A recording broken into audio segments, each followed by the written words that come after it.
Today we have to discuss about BA semester 2 unit 1. The last topic is Aristotle,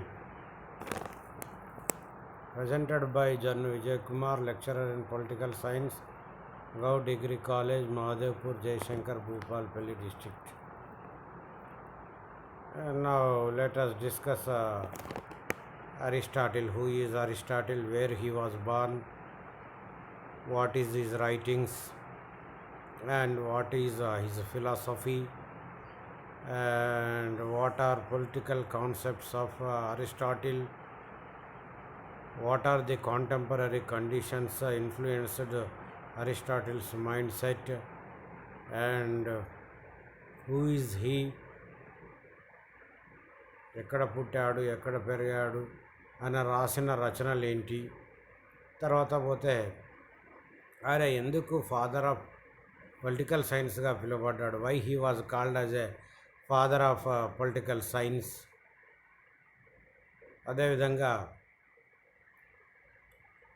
ఆనాటి గ్రీకులకున్న ప్రత్యేకత ఈయన కూడా కలిగి ఉన్నాడా లేదా అనే విషయాలను కొద్దిసేపు ఈ పరిచయ కార్యక్రమంలో తెలుసుకుందాం. Aristotle introduction. Aristotle was a versatile genius. Aristotle ఒక గొప్ప జ్ఞానవంతుడు, జ్ఞాన సముపార్జన కలిగిన వాడు, సముపార్జించిన వ్యక్తి అనడంలో ఏమాత్రం అతిశయోక్తి లేదు. ఒక జ్ఞాన గని అనవచ్చు ఆయనను. He wrote extensively on politics and physics. He was written many books, but extensively on politics and physics, art and poetry, mechanics and medicine, astronomy and economics, and ethics and metaphysics. ఆయనకు ప్రవేశమున్న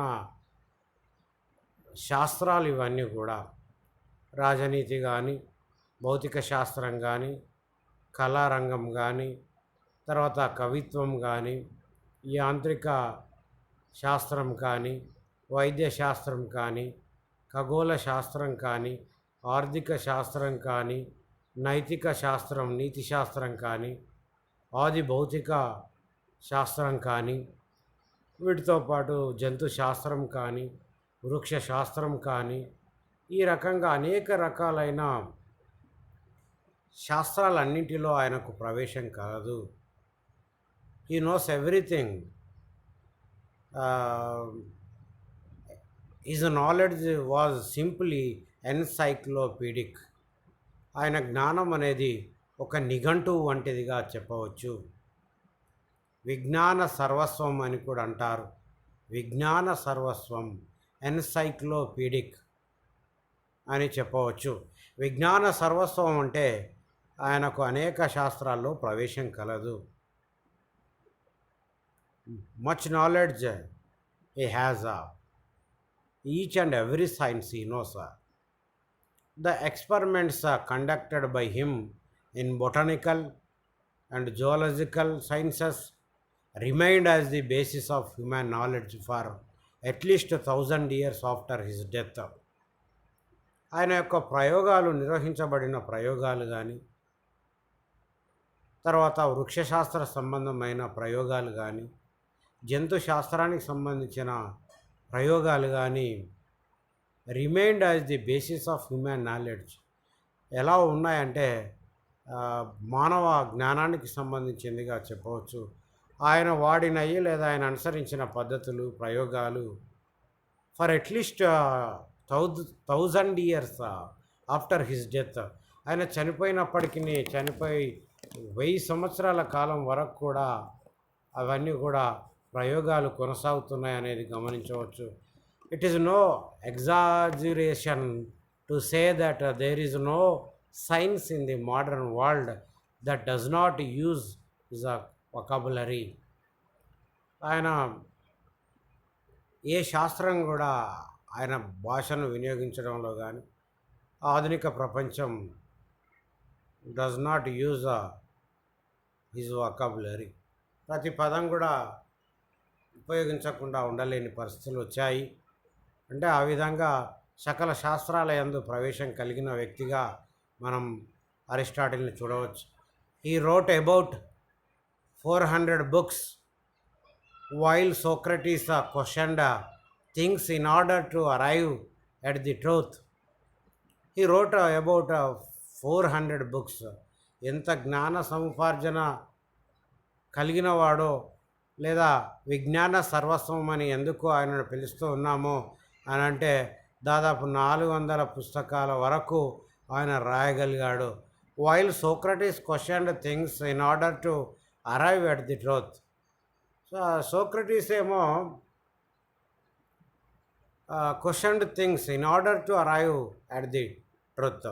సత్యాన్ని అన్వేషించడానికి, సత్యాన్ని వెళ్ళిపోవడానికి, సత్యాన్ని నుంచి బయటపడడానికి ప్రశ్న పద్ధతిని అనుసరిస్తే ఈ was the first scientist in the world. But Aristotle ఒక గొప్ప మొదటి శాస్త్రవేత్తగా చెప్పవచ్చు. He was a disciple of Plato. మరి ఈయన ఎవరు అని అంటే ఆయన ప్లేటో యొక్క శిష్యుడిగా చెప్పవచ్చు. While Plato was an idealist. అయితే మరి ప్లేటోనేమో ఒక ఆదర్శవాది, Aristotle was a realist. But Aristotle was a realist, వాస్తవికవాది. అరిస్టాటిల్ వాస్తవికవాది అని చెప్పవచ్చు. ఏ ప్రాక్టికల్ మ్యాన్, వాస్తవాన్ని నమ్మే వ్యక్తి, ప్రయోగపూర్వకంగా నమ్మే వ్యక్తిగా చెప్పవచ్చు. He followed the scientific and historical method. ఆయన శాస్త్రీయ పద్ధతిని, చారిత్రక పద్ధతిని అనుసరించాడు అరిస్టాటిల్ అని చెప్పవచ్చు. ఇకపోతే while Plato was impressed by the unity pervading in nature, Aristotle was impressed by the diversity. ప్లేటోనేమో ఇంప్రెస్డ్ బై ది యూనిటీ, ఐక్యతను గురించి తెలియజేస్తూ ఉంటే pervading in nature. Aristotle was impressed by the diversity, భిన్నత్వాన్ని గురించి ఈయన ప్రభావితుడయ్యాడని చెప్పవచ్చు. He was a scientific basis to the knowledge. శాస్త్రీయ పునాదులను కల్పించాడు జ్ఞానానికి అని చెప్పవచ్చు. Is regarded as the father of political science. ఆయన ఫాదర్ ఆఫ్ పొలిటికల్ సైన్స్ కూడా పిలువబడ్డాడని చెప్పవచ్చు. He coined the word politics and wrote a book with this title. ఆయన పాలిటిక్స్ అనే గ్రంథాన్ని రాసినట్టుగా చూడవచ్చు. ఆయన గ్రంథానికి పేరేంటిది అంటే పాలిటిక్స్ అని, రాజనీతి లేదా రాజకీయాలని పిలవచ్చు. Of all the books on the subject, the politics is the most influential and the most profound. ఇది ప్రభావితమైన పుస్తకం, గొప్పనైన పుస్తకం అని చెప్పవచ్చు. It is the book which must be mastered before all others. ఇది చాలా తలమానికమైంది లేదా ఉన్నతమైంది, గొప్పనైంది, వాటన్నిటి శాస్త్రాలన్నిటికి కూడా మాస్టర్గా పిలువబడుతుందని జాన్ బౌలే తన మాటల్లో తెలియచేయడం జరిగింది. ఇకపోతే మరి ఇంతటి సకల శాస్త్రాల యందు ప్రవేశం కలిగిన he knows all sciences, he was simply called as a ఎన్సైక్లోపీడిక్.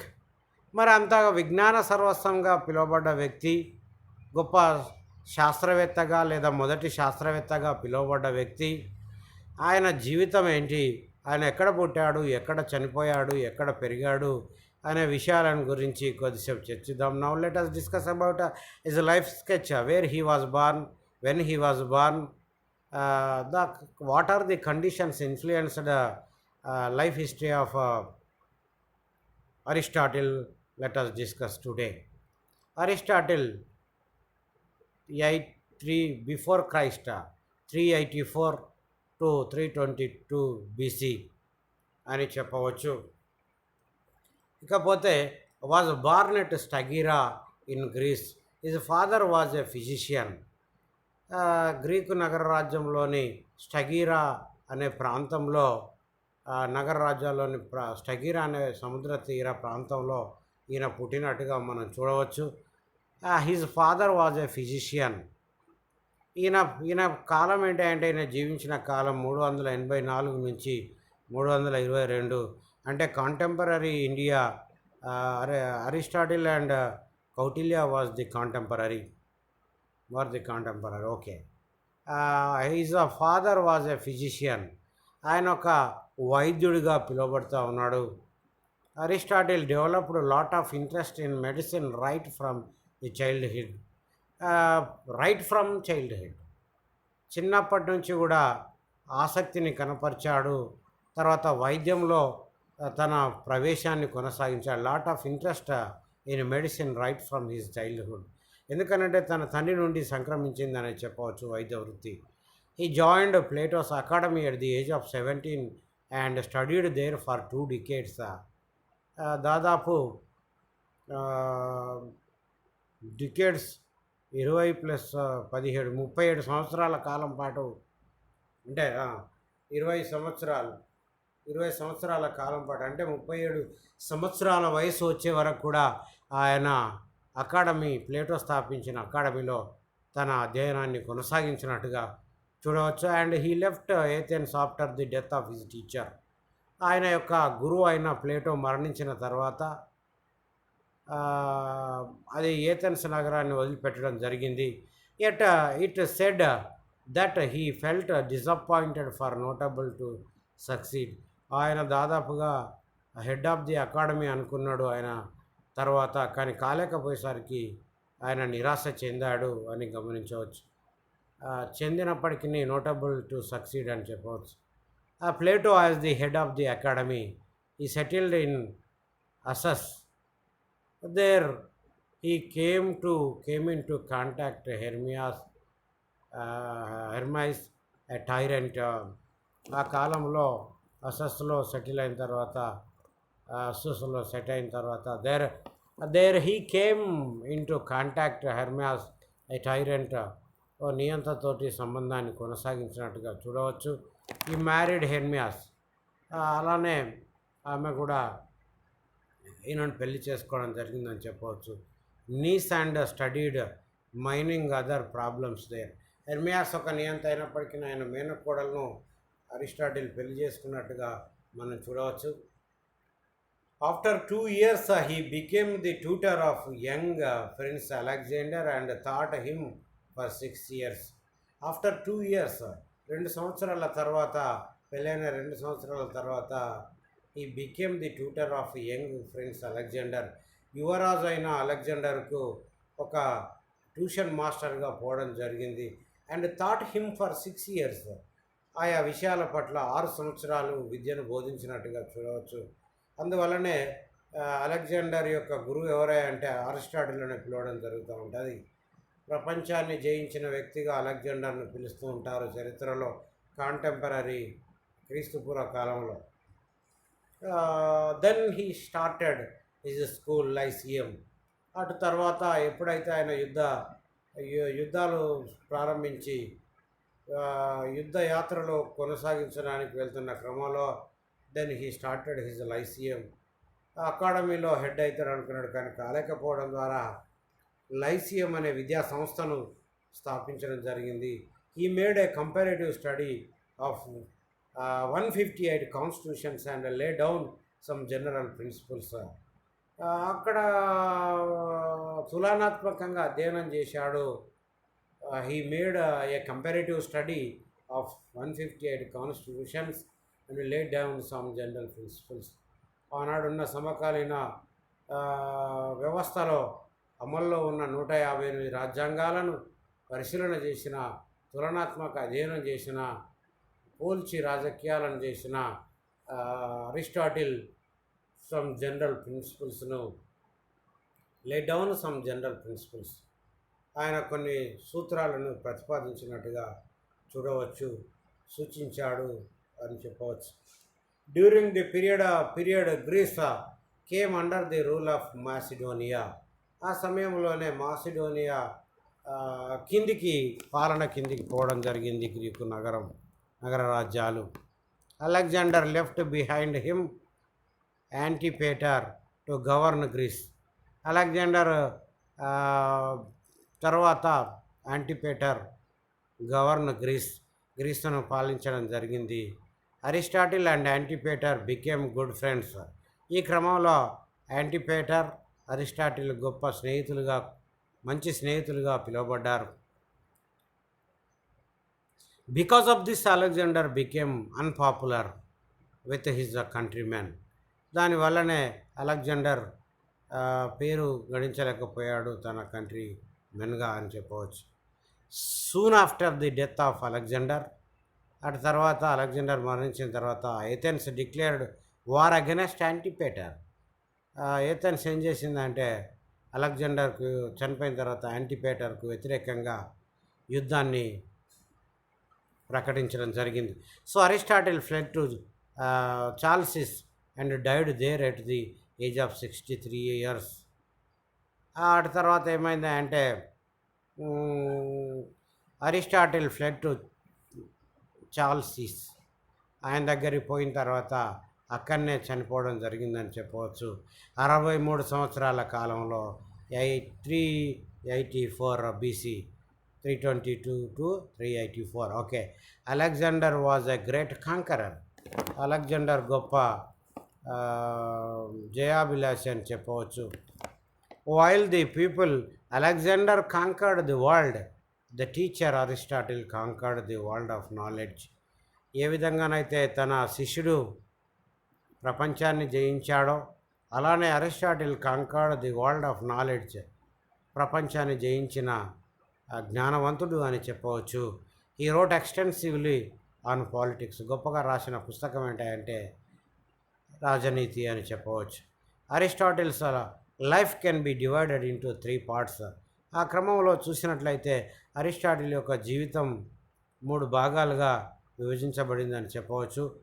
The number 1 apprenticeship period 28 years, అది విద్య కొనసాగించిన సమయం. నెంబర్ 2 జర్నీ మ్యాన్ పీరియడ్, 12 సంవత్సరాలు ఆయా ప్రాంతాలు తిరిగాడు.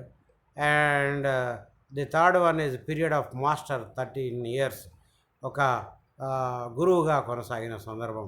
ఈ lived during one of the most disastrous periods in Greek history. ఆయన జీవించాడు ఒక క్షీణ దశలో, వినాశనకరమైన దశలో, గ్రీకు చరిత్ర దశలో అది జీవించాడని చెప్పవచ్చు. Those were the days when great city states were losing their hold. తమ ప్రాధాన్యతను, పట్టును కోల్పోవడం జరిగిందని చెప్పవచ్చు. ఆ రోజుల్లో గ్రీకు నగర రాజ్యాలు తమ పట్టును కోల్పోయాయని గమనించాల్సిన అవసరం ఉన్నది. He wrote on politics, metaphysics, ethics, the constitution of Athens, literature, physics and many other subjects. ఆయన పాలిటిక్స్ అనేది రాయడమే కాకుండా ఆది భౌతిక శాస్త్రాన్ని రాయడం జరిగింది, నైతిక శాస్త్రాన్ని, నీతి శాస్త్రాన్ని రాయడం జరిగింది, ethics, the constitution of Athens కూడా రాయడం జరిగింది. తర్వాత సాహిత్యాన్ని రాయడం జరిగింది, తర్వాత భౌతిక శాస్త్రాన్ని రాయడం జరిగింది అండ్ మెనీ అదర్ సబ్జెక్ట్స్. ఆ రకంగా అనేక సబ్జెక్టులలో ఆయన రాయడం జరిగింది అని చెప్పవచ్చు. Writing about politics, doctor Zeller said, politics గురించి చెప్పే క్రమంలో జెల్లర్ ఏమని చెప్పాడంటే, it is the richest treasure that has come down to us from antiquity. ఆయన యొక్క కోశాగారం అంతా కూడా క్రమేణా సనగిలిందని చెప్పవచ్చు. The greatest contribution to political philosophy that we possess. ఆ గొప్పనైన సేవను, రాజకీయ తత్వంలో చేసిన సేవను మనం పట్టుకోవాల్సిన అవసరం ఉన్నది అని గమనించవచ్చు, ఒడిసి పట్టుకోవాల్సిన అవసరం ఉన్నది. He was regarded as the teacher of teachers. గురువులకు గురువుగా పిలువబడ్డాడనేది చెప్పవచ్చు. He was known as master of the men that know. ఆయన మాస్టర్గా పిలువబడ్డాడు. పురుషులకు అందరికి కూడా, పురుష సమాజం అందరికి కూడా ఆయన ఒక గొప్ప మాస్టర్గా పిలువబడ్డాడు అనేది గమనించవచ్చు. ఈ విధంగా అరిస్టాటిల్ లైఫ్ హిస్టరీని మనం అధ్యయనం చేయడం జరిగిందని చెప్పవచ్చు. అయితే ఈ గొప్ప తత్వవేత్తగా పిలువబడ్డాడు. ఆనాడున్న కాంటెంపరీ అంటే సమకాలీన రాజకీయ వ్యవస్థలో భారతదేశంలో కూడా కౌటిల్యుడు, చంద్రగుప్తుడు, అలెగ్జాండర్ అండ్ చంద్రగుప్త మౌర్యుడు కూడా సమకాలీనుడు అని చెప్పవచ్చు. ఈ విధంగా భారతదేశంలో కౌటిల్యుడు, గ్రీకు నగర రాజ్యాల్లో